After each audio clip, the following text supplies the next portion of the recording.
Entonces, chiquillos, los sonómetros integradores, ya el que se utiliza de manera profesional, me cumple con el protocolo Vexor y me va a medir todo tipo de ruido. Está el fluctuante impulsivo, ¿ya? Y los dosímetros que se va colocando directamente en la persona, ¿ya? Ahora, si yo no tuviese la opción de poder tener un dosímetro, puedo hacer el cálculo sobre lo que me interesa 594 y puedo más o menos ver cuál es la dosis que recibe la persona, ¿ya? También el concepto de dosis, desde la perspectiva de ruido, uno lo hace también cuando tenemos un trabajador que se desenvuelve o circula por varias áreas o lugares de trabajo, ¿ya? Por eso es importante que vamos a tener trabajadores que a veces tienen o desarrollan esta característica. Cuando tengo también lo que es temperatura normal, en este caso frío-calor o ambiente térmico, que para mí es como más correcto esto que está acá, ¿ya? Lo primero que todo, si se encuentra en disconfort térmico o en una situación de estrés térmico por calor o por frío. Recordemos que el mismo 594 nos hacía referencia a la exposición al calor, ¿ya? A la exposición a frío, pero calor y frío en la parte externa, o aire libre, pero también nos hacía referencia a la exposición ocupacional a frío cuando estamos trabajando en entornos que cumplen con esas características, ¿ya? Eso hay que entenderlo de esa forma. Ahora, nosotros en este aspecto tenemos un criterio legal que es lo que nos define o establece el decreto supremo 594. Eso es para nosotros nuestro parámetro. Si estamos, por ejemplo, en el caso español, ¿ya?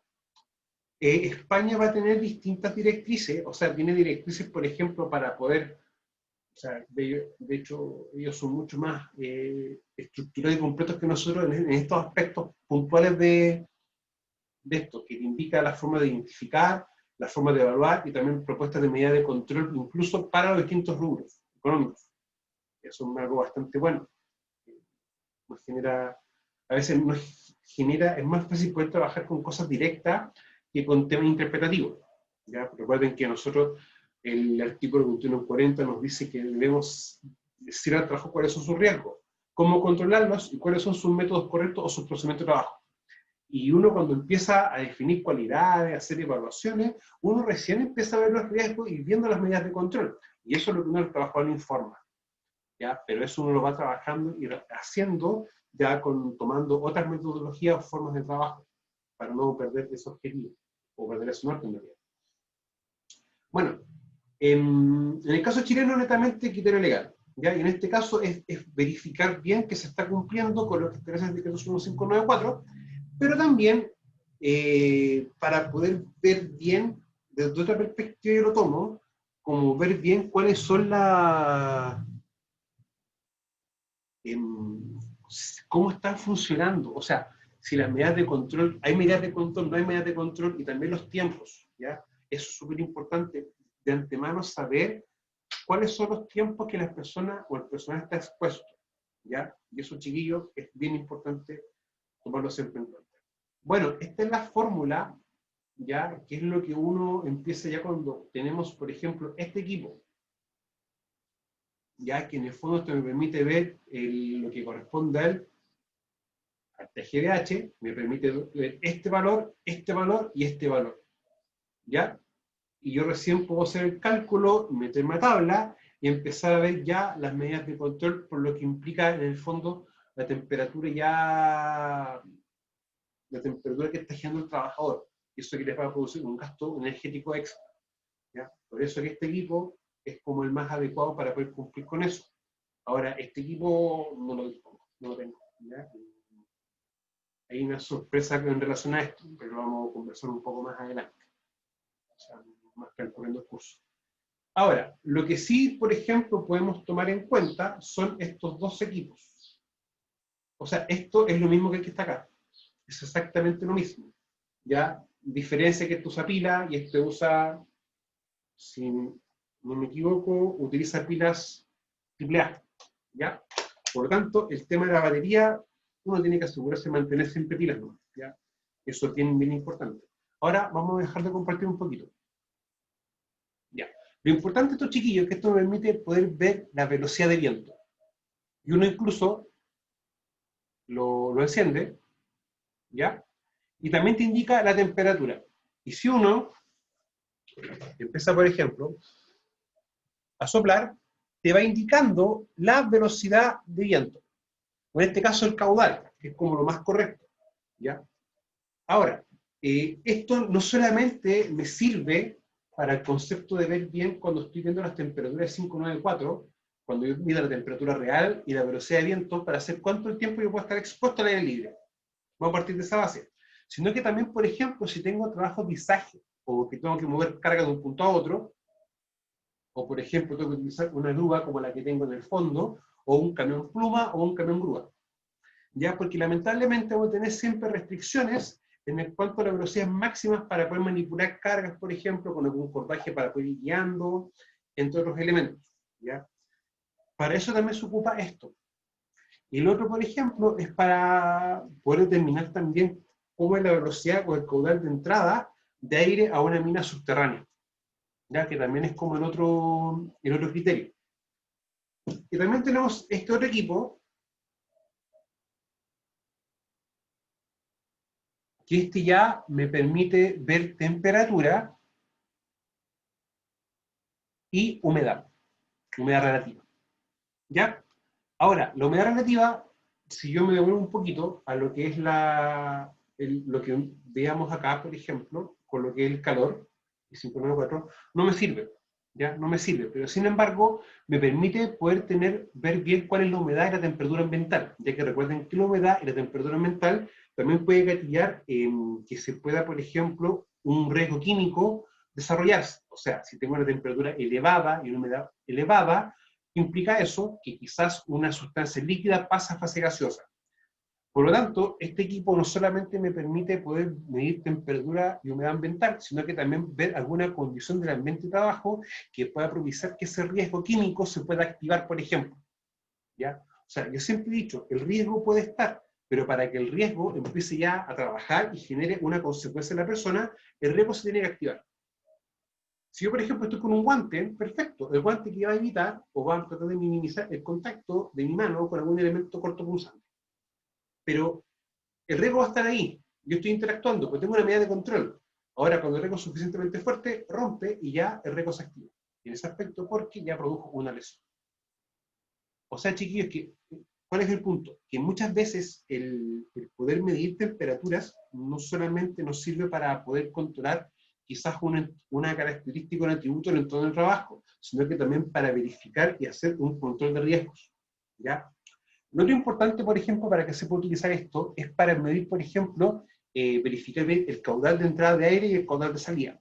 Cuando uno quiere empezar a trabajar o diseñar sistemas de ventilación directamente en un lugar de trabajo, ya para ver bien si los caudales que uno diseñó o calculó son los correctos, o están funcionando de acuerdo a lo que uno calculó. Eso también es un elemento importante.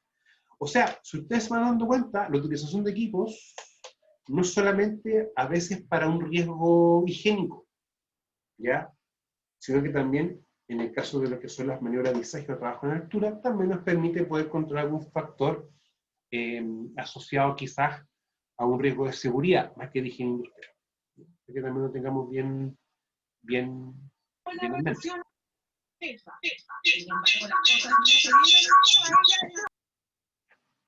Ahora, en la práctica, estos dos equipos cumplen la misma función, ya no tienen mayor diferencia entre uno y el otro.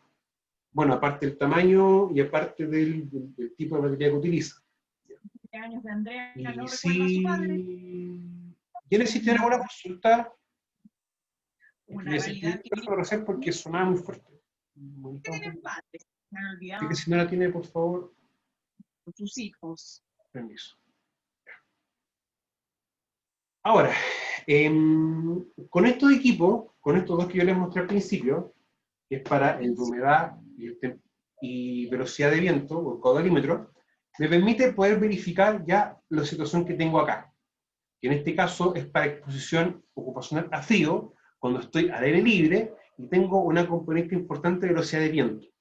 Esto, chiquillos, esta situación siempre se nos va a empezar a dar ya cuando estamos a alturas sobre los 1000, 1200, 1500 metros sobre el nivel del mar. O sea, ya, incluso ya esto es más visual cuando estamos en altura sobre los 2000 metros de altura.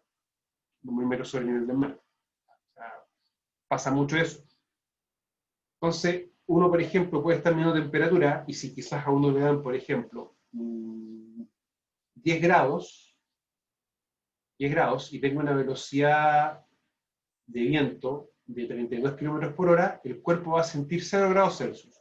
Y en ese caso puedo estar 1 hora expuesto, ¿ya? Que uno siempre recomienda de que en la zona de trabajo uno tenga un equipo fijo midiendo velocidad de viento y otro equipo fijo midiendo temperatura. Y si se produce alguna diferencia, ya poder definir bien a la hora de poder tener que evacuar el lugar y dirigirse a un lugar donde no tengamos un riesgo de hipotermia, ¿ya? O un principio de hipotermia, y es bastante compleja esa situación. Lo que corresponde a la iluminación, ¿ya? Como decía esto, primero que todo lugar de trabajo, con excepción de faenas subterráneas o similares, deberán estar iluminados con una luz natural o artificial, que dependerá de la faena o actividad en él se realice. O sea, va a depender del lugar físico y de la actividad que yo estoy haciendo. Y automáticamente voy a tener dos parámetros para poder hacer mediciones. Y el valor mínimo promedio será la que se indica a continuación. Y esto es lo que me está dando el decreto sumo 594. O sea, los valores indicados en la tabla se entenderán medidos sobre el plano de trabajo, o sea, en el caso mío en este momento, si yo por ejemplo coloco el luxómetro, ¿ya? Lo coloco sobre la mesa. Y digo yo, a ver, pasillo, sala de descanso, no me aplica ese, trabajo prolongado con requerimiento moderado sobre la visión, trabajo mecánico, ¿ya? En ese caso, por ejemplo, pudiese ser el 5, o sea, perdón, el tercero donde tengo una expresada el lux de 500. ¿Ya? ¿Qué dice? Trabajo con pocos contrastes, lectura continua de tipo pequeño, trabajo mecánico que exige discriminación de detalles finos, maquinaria, herramientas, entre otros elementos. ¿Ya? O quizás también puede ser entre estos dos, que es como lo más asimilable. ¿Ya? Ahora, ¿por qué es importante eso? Porque si yo quiero medir el nivel de luz en el ambiente, en el lugar de trabajo, no necesariamente sobre lo que estoy trabajando, debo hacer un trabajo respecto a eso. Y es que la persona esté midiendo más o menos a esta altura. Ya casi un poco a la cintura, vamos a tener los 80 centímetros para yo poder medir hacia lo que en el fondo está llegando al lugar de trabajo. Ahora, acá tengo dos luxómetros, ¿ya? Y si se percataron un elemento importante, acá esto me lo mide el lux. Y eso nos importa a nosotros, sí, nos importa bastante. Porque en la práctica estos equipos pueden trabajar con lux o también con candelas, que son las dos unidades que más se utilizan para poder medir bien la iluminación ambiental. ¿Ya? Ahora, lo otro importante es que cuando empezamos un poquito la foto, nos vamos a percatar de que los equipos, este tiene tapa, ¿ya? Y la función primordial de que este equipo tenga tapita es que cuando no se está utilizando, el sensor se proteja, ¿ya? Bueno, diferencia entre ambos, que este utiliza baterías, y este, al igual que los otros del mismo tipo, un mismo modelo, funciona con pilas triple A. Ahora, el sensor siempre se debe proteger, en este caso el equipo lo trae de por sí, en este caso no. Yo lo que siempre hago, lo coloco en una bolsa de tela oscura, en un lugar oscuro, ¿ya? Para que no esté expuesto constantemente a la luz, ya que acá se van a producir procesos fotosensibles. Lo otro importante también de tomar en cuenta es la forma en cómo uno lo coloca. O sea, lo ideal es que siempre esté recto, no en ángulo ni ninguna forma de eso, sino que esté recto, para que la luz o lo haz de luz llegue de manera directa. Ahora, este tipo de luxómetro, este es bastante económico, ya, o sea, esto es más o menos para poder tener una noción de lo que hay en el ambiente de trabajo.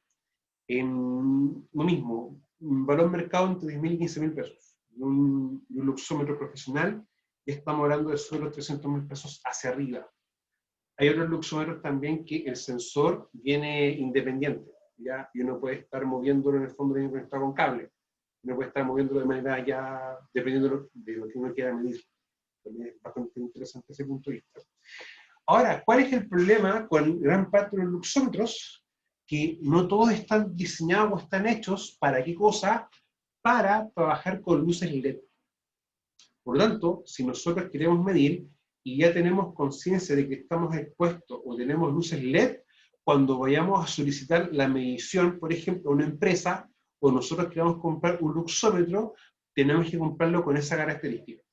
¿Ya? Diferencia con otros luxómetros profesionales, un poco más de dinero. No es solamente aquello. Ahora, si yo tengo luces LED y mido con esto, no voy a tener, ¿cómo se llama? No me va a ser representativo. ¿Ya? O sea, mide que hay una cantidad de luz presente, pero no va a ser realmente tan válida la medición. Ya, para que también tomemos eso en cuenta. Ahora, para lo que son las radiaciones, hay como varios temas. Bueno, nosotros tenemos una radiación súper importante y que esa empieza a activarse mucho desde el fin de septiembre hasta primera quincena de abril, o técnicamente hasta fin de abril, en ese periodo, que es la exposición a la radiación ultravioleta, ¿ya? Y de hecho hay una guía técnica que te explica bien cuáles son las medidas de control para ese tipo de radiación. Vamos a dejarlo más o menos en ese principio. Eso, chiquillos, vamos a trabajar un poco más en salud ocupacional, ese tipo de radiación. Pero también tenemos, por ejemplo, lo que corresponde a las famosas radiaciones electromagnéticas. Y para eso es este equipo, el que tengo acá. ¿Ya? Y en la práctica, ¿para qué uno utiliza esto? Para ver más o menos cuál es la distancia de seguridad que debe tener una persona hacia un equipo. Porque la radiación electromagnética va produciendo distintos efectos hacia las personas. Y de hecho, lo mantengo encendido y no me está generando alarma, ¿ya? Es porque a la distancia que yo lo tengo de los dispositivos electrónicos, no me está generando un efecto. O sea, la dosis que yo estoy recibiendo no es tanto. Ahora recién me está dando. Ahora, si yo la coloco donde yo estoy,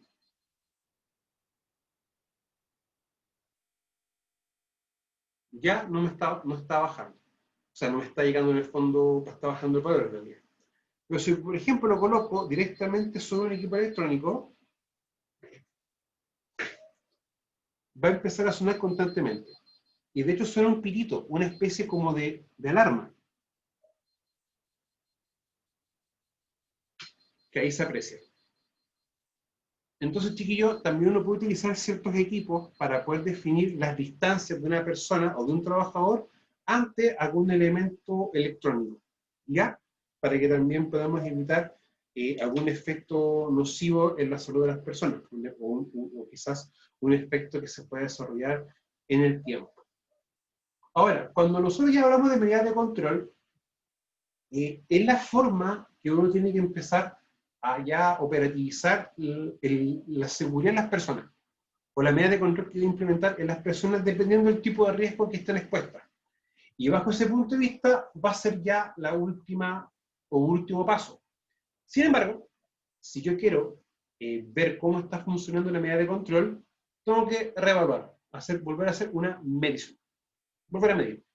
Y si la medición con la medida de control me da más bajo, ya estoy dándome cuenta de que la medida de control que yo propuse está funcionando.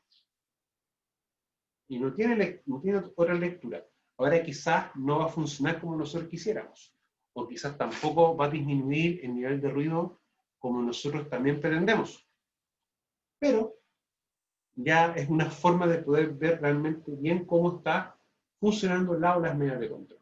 Bueno, adaptar en función de la evaluación de riesgo para su efectivo control, y las cuales pueden ser de tipo duras, en este caso pueden ser barreras, protecciones, o tipo blandas, ¿ya? Que son procedimientos instructivos, exámenes médicos, programas de capacitación, entre otros elementos. Siempre hay diferencia entre la barrera dura y la barrera blanda, es que la barrera dura es visible y es tangible, tú la puedes tocar. En cambio, un procedimiento, tú lo ves en el papel, y en el fondo te da las directrices y las nociones de lo que tú tienes que hacer. ¿ya? Por eso uno muchas veces dice que eso son medidas blandas, porque si tú quieres la utilizas, si tú quieres la empleas, pero recuerden que es obligación del empleador decirte a ti trabajador cuáles son tus medidas de control, ¿ya? Y cuáles son tus procedimientos de trabajo. O sea, en ese aspecto tenemos que dar cumplimiento a la ley, porque si va a pasar un accidente o el trabajador contrae una enfermedad profesional, a lo que nosotros se nos solicita es los medios de prueba de que realmente nosotros hicimos nuestro trabajo, o el empleador también entregó y dio un cumplimiento legal. Cuando empezamos a ver las medidas de control, voy a tener en la fuente, en el medio y en el receptor, ¿ya?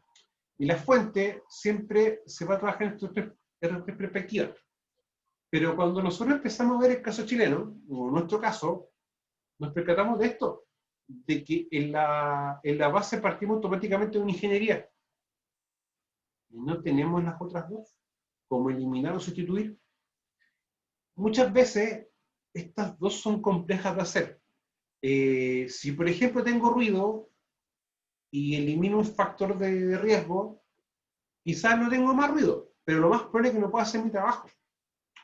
Por lo tanto, muchas veces eliminar es complejo, pero cambiar no, sustitución no. Y si tengo un motor, necesito generar menos ruido, lo que nosotros podemos hacer muchas veces quizás es aplicar un motor eléctrico, o trabajar con un motor eléctrico, que va a generar mucho menos ruido, va a generar también cero emisión gaseosa, o cero emisión de algún elemento que pueda afectar a la salud de las personas. Que también tenemos un tema. Sin embargo, los controles de ingeniería ya es algo más real, porque en la práctica yo puedo trabajar en alguna característica o atributo de manera directa para que yo pueda empezar, ¿cómo se llama?, a aplicar medidas de control y a minorar quizás la exposición, bajarla o también trabajar quizás la dosis, que en el fondo la gente va a estar expuesta, pero quizás a niveles mucho más bajos. Por eso es que siempre es importante trabajar la fuente. Recordemos que el artículo 57 del Decreto Sumo 594 nos dice textual que si una medición de tanto un agente físico como un agente químico sobrepasa el valor, debo trabajar directamente en la fuente. No daban lecturas, lo trabajo ahí. Ahora, no olvidar medidas de ingeniería que se pueden trabajar en la fuente y también en el medio, ¿ya? O sea, si por ejemplo tengo un motor que genera mucho gas, mucho gas de combustión, puedo poner un sistema de captación de gases directamente en el motor, ¿ya? Y también quizás un sistema de captación de gases en el ambiente, para así también ir disminuyendo la concentración ambiental. Medidas administrativas, que son tanto en el medio, en los trabajos y los trabajadores, y los elementos de protección personal, o el famoso EPP, que está en el trabajador. Si leen algún libro o revisan bibliografía española, el EPP le aparece como EPI, elemento de protección individual, ¿ya? Y también cuando habla de un elemento de protección grupal, se llaman los famosos EPI, elemento de protección grupal, ¿ya? ¿Existen elementos para eso? Sí. Vamos a ver uno o dos, que son como los más comunes, pero para trabajos en altura, ¿ya? O para trabajos sobre 1,8 metros. Cuando estamos trabajando, por ejemplo, con protección auditiva, se llama EPA, elemento de protección auditiva. Ya casi también el mismo protocolo Prexor lo define. Bueno, las medidas de ingeniería son las que se emplean para poder trabajar el riesgo directamente de la fuente y así evitar que el trabajador se exponga de manera directa. ¿Ya? Esa es más o menos como la lógica que se tener. Las administrativas son para poder administrar los riesgos. Y por ejemplo, como tiempo de exposición, sistemas de turno, programas de capacitación, ¿ya? También los programas de vigilancia de salud, ¿ya? O sea, tanto las mediciones en las dosis a las personas, por ejemplo, en el caso de ruido, como también la medición ambiental, ¿ya? Esos tipos de programas. Y lo otro son los que tienen carácter documental, como los procedimientos, lo instructivo, análisis de seguridad, lista de verificación, entre otros.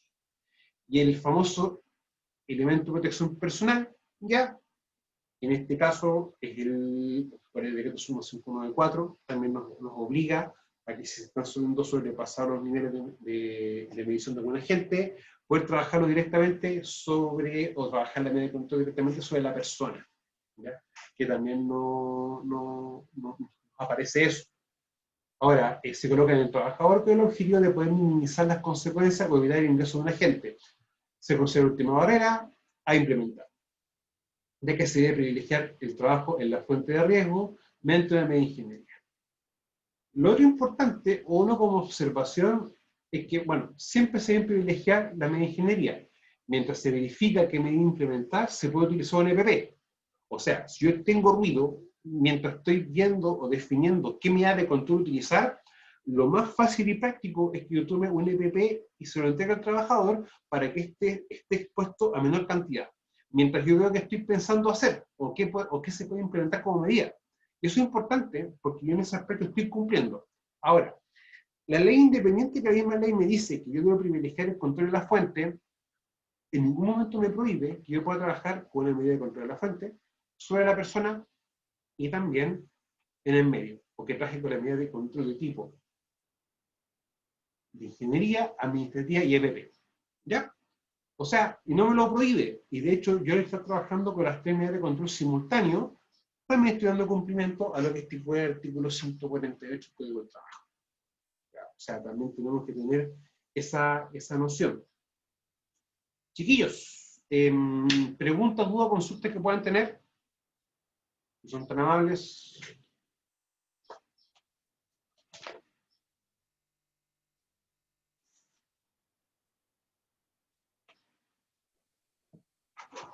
Profesor, Dígame, Rodrigo.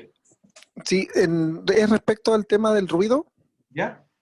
Cuando vimos una gráfica, cuando pudimos ver que no había una constante en el ruido, y usted decía que era como complejo la medida de control. Entonces, ¿qué se podría hacer en ese mismo caso si esa fuera la situación permanente o no se da así en la práctica? ¿Qué pasa a ese respecto? Mira, las situaciones que se puedan dar son como bien particulares y eso uno lo ve caso a caso. Ahora, la experiencia mía me dice que este tipo de ruido se puede dar, sí, pero como en ámbitos puntuales. O sea, ruido así de impulsivo, como lo que están viendo ustedes ahora, ¿se pueden dar? Sí. Pero, por ejemplo, cuando uno está con un taladro percutor o con un cango, ¿ya? O se está, por ejemplo, descargando material y se hace de manera violenta. Esos son eventos puntuales. Lo más normal es que siempre uno tenga un ruido en el que se mueva, por ejemplo, en una... Vamos a compartir bien esta cuestión porque parece que no se está viendo. Ya. Mira, si tengo, por ejemplo, un ruido que se mueve dentro de un nivel como este, es de fácil control. Si el ruido ya se mueve un poquito más, también es de fácil control. Pero ruidos así es más complejo. Ahora, muchas veces nos podemos ver bajo una situación que en la práctica se están originando ruidos así, de raros, porque también un equipo puede estar presentando fallas. O sea, hay un concepto que es, por ejemplo, el mantenimiento predictivo. Y uno se pregunta, ¿qué tiene que ver eso con lo que nosotros hacemos en prevención de riesgo? ¿Qué tiene que ver? Tiene que ver mucho. Ya. Cuando uno quiere medir ruido, uno lo hace de la mente de trabajo. Si yo mido el ruido directamente en la fuente, eso es incorrecto desde el punto de vista de la salud ocupacional o de la higiene industrial. Pero si yo quiero medir ruido directamente en un equipo, eso tiene una lógica de ser. No es para ver bien si va a afectar directamente al trabajador, pero cuando estoy viendo ruido directo es para ver bien si el equipo está funcionando dentro de los parámetros de funcionamiento que debe tener. O sea, los equipos traen muchas veces rango de temperatura, ya cuando son equipos como compresores, motores, cosas así, te van a indicar niveles de ruido. Entonces, eso es lo que uno aplica directamente ahí. Ahora, mira, dentro de mi experiencia, a mí me tocó una empresa que estuvimos trabajando en mediciones de ruido y habían eventos puntuales que daban cosas altas. ¿Y qué hicimos nosotros? Porque eso se repetía más o menos en las mismas horas. Yo le pedí a los viejitos que hicieran una bitácora a las horas del día y cuando empezamos a ver las gráficas, era eso. En ese momento hacían descarga de material. Eventos puntuales que se dan durante el día. Y en ese aspecto, lo que nosotros hacíamos era directamente una medida de control bien simple y bien sencilla. cada vez que se hiciera descarga, la descarga se hiciera en horas en el que no había tanto personal en esa área. O de frentón, en las horas de descarga, el personal se iba a trabajar a otra labor. Y así eliminamos la exposición. Ya, pues ahí sería, ahí estaríamos hablando de una medida como administrativa más que un EPP para atacar la parte final. Sí, es que lo que pasa es que el EPP hay que tomarlo como que un elemento de plástico, de metal. ¿Y qué pasa, por ejemplo, si uno el plástico lo empieza a doblar, a doblar, a doblar, a doblar? Va a haber un momento en que el plástico se rompe. Con los fonos, por ejemplo, con los de casco o el solitario, el cintillo, mejor dicho, llega un punto en el que las mismas gomitas se van venciendo y el equipo deja de funcionar como corresponde. Por eso que yo a veces soy muy reacio de trabajar con EPP, y no es por un tema de que no me guste, sino que yo privilegio ingeniería, y si ya no queda más que hacer, trabajamos con EPP. Pero el EPP uno tiene que estar claro que, por ejemplo, los fonos no los compran una vez al año, y lo más probable es que tenga que hacerse de 2 a 3 recambios durante el año.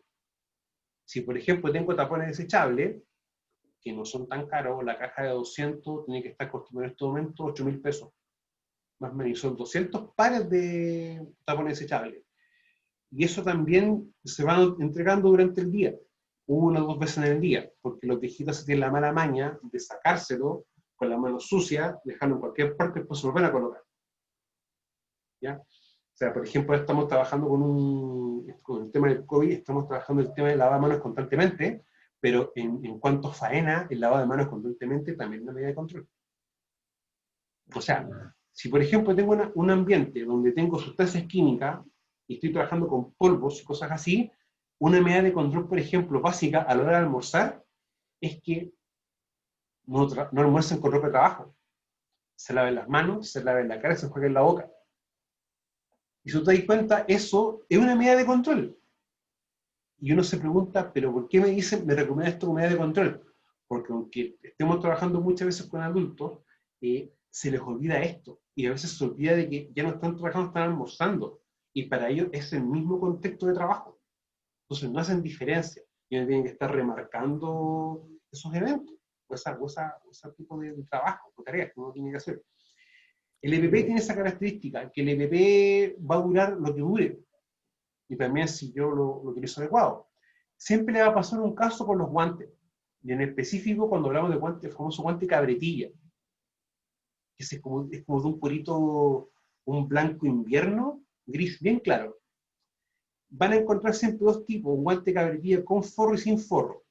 El del forro es para invierno, y el sin forro no tiene forro. Y van a encontrar también uno que es un poco más delgadito. Pero aquí les va a pasar mucho que en las empresas lo compran y lo pasan para cualquier trabajo. Y si están trabajando con grasa y aceite, ese guante lo empieza a chupar y al día y medio se empieza ya a secar y se desquebraja. Y el guante ya pierde su maleabilidad. Ya por eso uno siempre invita a utilizar los guantes que corresponden. O sea, si estoy, por ejemplo, con grasa y aceite, un guante, por ejemplo, nitrilo. Ahí tenemos guante, hay la cantidad de pelos que quedan en mi cabeza.